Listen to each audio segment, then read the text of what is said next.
Mario games are always sort of the benchmark for quality on any Nintendo system, and if Mario Galaxy is any indication, the bar for the Wii has been set very, very high. This is, in essence, the game that every Wii owner has pretty much wanted since the system first launched. It is exactly the right mix of accessibility for newer players and challenge for more experienced players.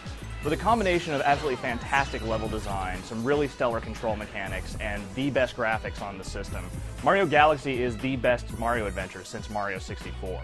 Mario Galaxy opens with the same basic Princess Rescue premise of every other Mario adventure, except this one has something of a celestial theme to it.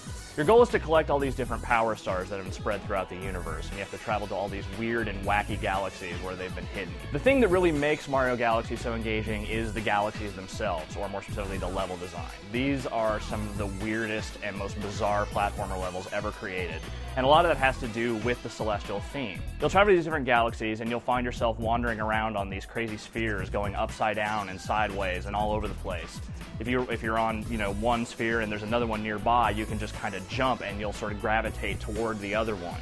You can kind of float through space in different areas, and you can use these launch stars to jettison you off into these previously inaccessible areas. The thing that makes these level designs so memorable is a combination of factors. One, these things aren't really even planets or anything. There's kind of these weird, abstract puzzle creations that just sort of exist out in the middle of nowhere. The designs are very pleasant to look at, but at the same time, fiendishly clever in their design. All the various traps and pitfalls designed in each level are just downright dastardly, and there's all sorts of different little clever ways to get around the different levels, whether you're floating around on a giant flower that you're kind of waving the Wii remote to spin forward, or using things like a bee costume to fly around, or a giant spring that you can use to jump extremely high. Mario Galaxy controls very much the same way that Mario 64 did, but with a couple of Wii-specific introductions. For one thing, Mario has this spin mechanic that you can use just by shaking the Wii remote. It's his basic attack that you can use to knock out enemies, but at the same time, you can also use it to engage the launch stars and play with a few other mechanics within the puzzles in each stage. You also spend much of the game pointing the Wii remote at the screen because you can actually use the pointer to collect all these different star bits, which are both a weapon and the game's currency. You can shoot certain enemies with them to take them out from afar, but you don't want to waste them all because you need them to basically unlock more levels as the game goes on.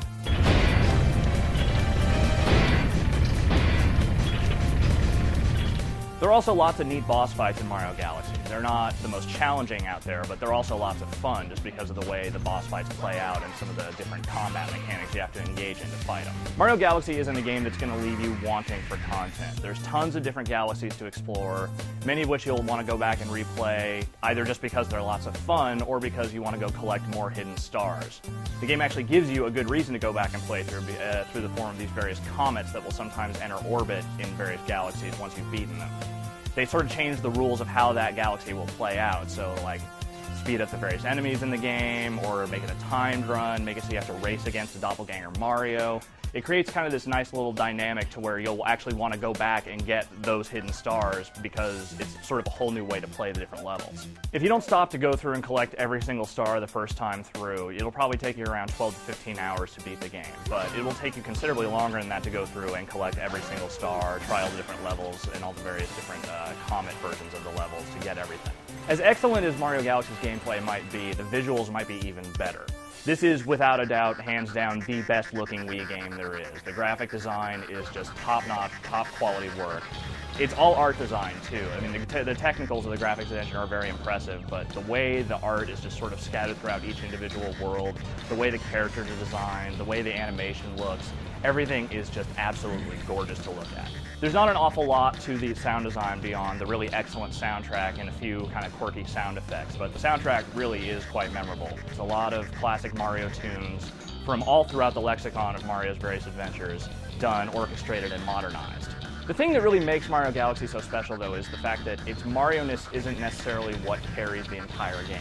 Sure, there's plenty of nostalgic stuff in there with all the classic enemies, all Mario's classic abilities, and, the awesome soundtrack in there, but at the same time, the thing that really stands out is the level design and just the mechanics of how everything plays.